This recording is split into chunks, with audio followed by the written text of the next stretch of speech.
ഇന്ന് ഒരുപാട് പുരുഷന്മാർ ഒരേപോലെ അനുഭവിക്കുന്ന ഒരു പ്രശ്നമാണ് ഉദ്ധാരണ പ്രശ്നം. ഈ പ്രശ്നം ചിലപ്പോൾ എന്തെങ്കിലും മെഡിക്കൽ അസുഖങ്ങളുടെ ഭാഗമായിട്ടോ അല്ലെങ്കിൽ എന്തെങ്കിലും ഒരു കണ്ടീഷൻ്റെ ഭാഗമായിട്ടോ വരുന്നതാണ്. അപ്പോൾ ഇന്നത്തെ വീഡിയോ ഇതിൻ്റെ കാരണവും ഇതിൻ്റെ പ്രതിവിധിയുമാണ്. എൻ്റെ പേര് doctor Sandra Ajith, medical officer, Prana nature care centre, കൊല്ലം.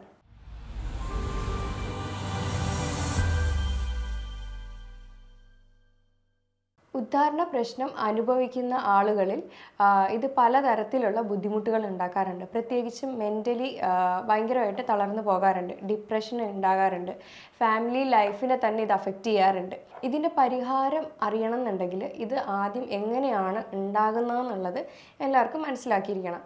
അതെങ്ങനെയാണെന്നുള്ള കുറേയും കൂടെ സിമ്പിളായിട്ടുള്ള കാര്യത്തിൽ പറഞ്ഞു തരാൻ കഴിയും. ഇതിൻ്റെ ഫിസിയോളജിക്കൽ വശം എങ്ങനെയാണെന്ന് വെച്ച് കഴിഞ്ഞാൽ ആദ്യം തന്നെ സെക്ഷൽ ഡിസയർ ഉണ്ടായിരിക്കണം. അപ്പോൾ അത് കഴിഞ്ഞ് ഫിസിക്കൽ സ്റ്റിമുലേഷൻ ഉണ്ടായി കഴിയുമ്പോഴത്തേക്കും നമ്മുടെ ബ്രെയിനാണ് ഈ ഒരു മെസ്സേജ് കിട്ടുന്നത്. ബ്രെയിനാണ് ഇതൊക്കെ നിയന്ത്രിക്കുന്നത്. ബ്രെയിനിൽ ഹൈപ്പോതലാമസ് എന്ന ഗ്ലാൻഡിൽ പിറ്റ്യൂട്ടറി ഗ്ലാൻഡ് ഉണ്ട്. അപ്പോൾ അത് പോയി സ്റ്റിമുലേറ്റ് ചെയ്ത് രണ്ട് ഹോർമോൺസ് അവിടുന്ന് റിലീസ് ആവുകയാണ് ചെയ്യുന്നത്, LH ഉം FSH ഉം. LH ആണ് മെയിൽ ഹോർമോൺസ് ആയിട്ടുള്ള ടെസ്റ്റോസ്റ്റിറോണിനെ പ്രൊഡ്യൂസ് ചെയ്യുന്നതും FSH ആണ് സ്പേംസിനെ പ്രൊഡ്യൂസ് ചെയ്യുന്നതും. അപ്പോൾ ഇതിൻ്റെ കുറവ് മൂലം ബുദ്ധിമുട്ടുകൾ ഉണ്ടാവാറുണ്ട്. ഈ സിഗ്നൽ നമ്മുടെ ഓട്ടോണോമസ് നെർവസിൽ വന്നിട്ട് സ്റ്റിമുലേറ്റ് ചെയ്ത് അവിടുന്ന് ഒരു രാസപദാർത്ഥമായിട്ടുള്ള നൈട്രിക് ഓക്സൈഡ് എന്ന് പറയുന്ന ഒരു രാസപദാർത്ഥത്തെ അവിടെ ഉണ്ടാക്കി. അപ്പോൾ ഇതാണ് നമ്മുടെ രക്തക്കുഴലുകളിൽ വികസിപ്പിച്ച് ഉദ്ധാരണത്തെ പ്രോപ്പറാക്കുന്നത്. അപ്പോൾ ഈ ഒരു നൈട്രിക് ഓക്സൈഡിൻ്റെ അഭാവത്തിൽ ഉദ്ധാരണ പ്രശ്നങ്ങൾ ഉണ്ടാകാറുള്ള ചാൻസ് കൂടുതലാണ്. ഈ നൈട്രിക് ഓക്സൈഡ് നമ്മുടെ ധമനികളിലെ അകത്തുള്ള ആവരണത്തിൽ എൻഡോത്തീലിയം എന്ന് പറയുന്ന ഒരു സ്ഥലത്തുനിന്ന് ഉണ്ടാവുന്നതാണ്. ഇപ്പോൾ ഇത് ഹെൽത്തി ആണെങ്കിൽ മാത്രമാണ് അത് പ്രോപ്പറായിട്ട് ഉണ്ടാവുന്നത്. ഇത് അല്ല എന്നുണ്ടെങ്കിൽ എൻഡോത്തീലിയൽ ഡിസ്ഫങ്ഷൻ എന്തെങ്കിലും വന്നു കഴിയുമ്പോൾ നൈട്രിക് ഓക്സൈഡിൻ്റെ കുറവ് വരും. അപ്പോൾ ഉദാഹരണത്തിൻ്റെ പ്രശ്നങ്ങൾ ഉണ്ടാകാറുണ്ട്. നൈട്രിക് ഓക്സൈഡിന് ഒരുപാട് ഗുണങ്ങളുണ്ട്. മെയിനായിട്ടും ഇത് ആർട്ടറി വാൾസിനെ പ്രൊട്ടക്റ്റ് ചെയ്യുന്നു. അതേപോലെ രക്തക്കുഴലുകൾ വികസിപ്പിച്ച് അതായത് ബ്ലോക്കും കാര്യങ്ങളും ഒന്നും ഇല്ലാതെ നന്നായിട്ട് ബ്ലഡ് ഫ്ലോ ഒക്കെ കൂട്ടാനായിട്ട് ഹെൽപ്പ് ചെയ്യുന്ന ഒന്നാണ്. അപ്പോൾ നമ്മൾ പറഞ്ഞായിരുന്നു ഈ രക്തക്കുഴലുകളെ നശിപ്പിക്കുന്നത് മൂലമാണ്, അല്ലെങ്കിൽ ഇത് ഹെൽത്തി അല്ലെന്നുണ്ടെങ്കിലാണ് നൈട്രിക് ഓക്സൈഡ് അവിടുന്ന് പ്രൊഡ്യൂസ് ആകാത്തത്. അപ്പോൾ മെയിനായിട്ട് പറയുകയാണെങ്കിൽ ചില കാരണങ്ങളാണ് ഡയബറ്റിക്, അതായത് ഷുഗർ പേഷ്യൻസിൽ ഈ എൻഡോത്തീലിയൽ ഡിസ്ഫങ്ഷൻ ഉണ്ടാവും. ഇത് വന്നിട്ട് എല്ലാ ആർട്ടറീസിലും ചെറുതായാലും വലുതായാലും എല്ലാത്തിലും വന്ന് അഫക്റ്റ് ചെയ്യും. അങ്ങനെ വരുമ്പോൾ ഈ എൻഡോത്തീലിയൽ ഡിസ്ഫങ്ഷൻ വരുമ്പോൾ കൃത്യമായിട്ടുള്ള നൈട്രിക് ഓക്സൈഡ് പ്രൊഡക്ഷൻ കുറഞ്ഞിട്ട് മെയിനായിട്ട് അതായത് ഈ ഷുഗർ പേഷ്യൻസിന് എന്താ പറയുക ഉദാഹരണ പ്രശ്നങ്ങൾ കണ്ടുവരുന്നുണ്ട്. ഡയബറ്റിക്കിന് വേറൊരു പ്രശ്നവും കൂടിയുണ്ട്. ഇപ്പോൾ ഇത് ഓരോ കിഡ്നീനെ എഫക്റ്റ് ചെയ്യും, കണ്ണിനെ എഫക്റ്റ് ചെയ്യും, അതേപോലെ നെർവ്സിനെ എഫക്റ്റ് ചെയ്യും. അങ്ങനത്തെയുള്ള പല ബുദ്ധിമുട്ടുകളും വരും. അപ്പോൾ സെൻസേഷനും കുറയാനായിട്ടുള്ള കാരണങ്ങളിൽ ഒന്നാണ്. ഇപ്പോൾ ഇറക്ടൈൽ ഡിസ്ഫങ്ഷൻ എന്ന് പറയുന്നത് ഒരു കാരണം കൊണ്ടല്ല ശരിക്കും ഉണ്ടാകുന്നത്, പല കാരണങ്ങൾ കൊണ്ടാണ് നമുക്ക് ഈ ഒരു ഉദാഹരണത്തിൻ്റെ പ്രശ്നം വരുന്നത്. പിന്നെ മറ്റ് ചില കാരണങ്ങളാണ് ചില മരുന്നുകളുടെ ഉപയോഗം. അതായത് ഡിപ്രഷന് എന്തെങ്കിലും മെഡിസിൻസ് ഉപയോഗിക്കുന്നവരാണെങ്കിലോ അല്ലെങ്കിൽ പ്രഷറിന് എന്തെങ്കിലും മെഡിസിൻസ് ഒക്കെ ഉപയോഗിക്കുന്നവരാണെങ്കിലോ ഈ പറയുന്ന ഉദാഹരണത്തിൻ്റെ ബുദ്ധിമുട്ട് കണ്ടുവരുന്നുണ്ട്. പിന്നെ അതേപോലെ ഹോർമോണൽ ഇംബാലൻസ് എന്തെങ്കിലും ഉണ്ടെങ്കിൽ പ്രധാനമായിട്ടും മെയിൽ ഹോർമോണായിട്ടുള്ള ടെസ്റ്റോസ്റ്റിറോണിൻ്റെ കുറവ് മൂലം, ചിലപ്പോൾ ഫീമെയിൽ ഹോർമോണായിട്ടുള്ള പ്രൊലാക്റ്റിൻ കൂടുതലും ടെസ്റ്റോസ്റ്റിറോൺ കുറവാണെങ്കിലും ഈ പറയുന്ന ബുദ്ധിമുട്ടുണ്ടാവും. അതേപോലെ LH, FSH, ഇതൊക്കെ തൈറോയിഡ്, അപ്പോൾ ഇതിൻ്റെയൊക്കെ അഭാവം എറക്ടൈൽ ഡിസ്ഫങ്ഷന് കാരണമാകുന്നുണ്ട്. ഇതേപോലത്തെ മറ്റൊരു കാരണമാണ് സ്മോക്കിംഗ് എന്ന് പറയുമ്പോൾ ഓരോ രക്തക്കുഴലുകളിലെയും നശിപ്പിക്കുകയാണ് ചെയ്യുന്നത്.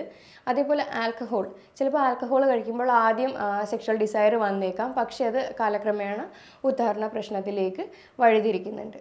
പിന്നെ അതേപോലെ തന്നെയാണ് ഒബേസിറ്റി, അമിതവണ്ണം ഉള്ളവർക്കും ഉദാഹരണ പ്രശ്നം കണ്ടുവരുന്നുണ്ട്. അങ്ങനെയുള്ളവരാണെങ്കിൽ ഉറപ്പായിട്ടും വെയിറ്റൊക്കെ മാനേജ് ചെയ്യാനായിട്ട് ശ്രദ്ധിക്കേണ്ടതാണ്. അതേപോലെ ചില ഫാക്ടേഴ്സാണ് സൈക്കോളജിക്കൽ ഫാക്ടേഴ്സ്. എന്തെങ്കിലും ഫാമിലി ഇഷ്യൂ ഉണ്ടെങ്കിലും ഇതേപോലെ ഉദാഹരണത്തിൻ്റെ പ്രശ്നം വരും.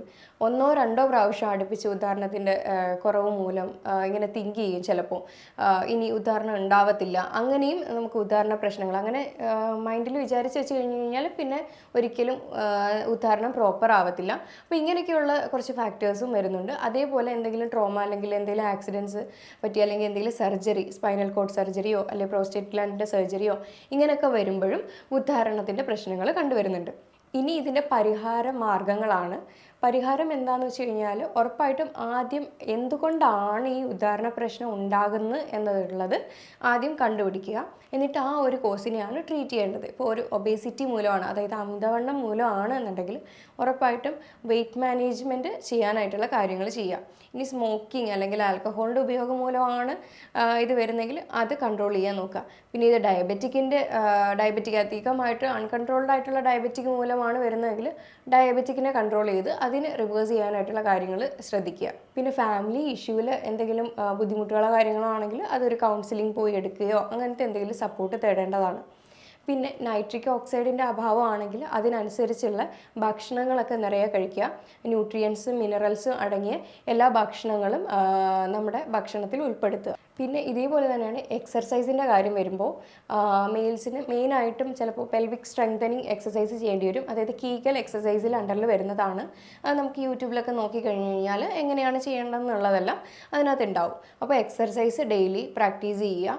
അതേപോലെ ഉദ്ധാരണത്തിൻ്റെ പ്രശ്നം ആദ്യം വന്നു കഴിഞ്ഞാൽ ഉറപ്പായിട്ടും ഡയബറ്റിക് ഉണ്ടോ അല്ലെങ്കിൽ കാർഡിയോ ഹെൽത്ത് കറക്റ്റാണോ, അതായത് ഹൃദയത്തിൻ്റെ ആരോഗ്യം പ്രോപ്പറാണോ, അതല്ല ഇനി ഡയബറ്റിക് ഉണ്ടോ എന്നുള്ളത് ആദ്യം തന്നെ ചെക്ക് ചെയ്യേണ്ടതാണ്.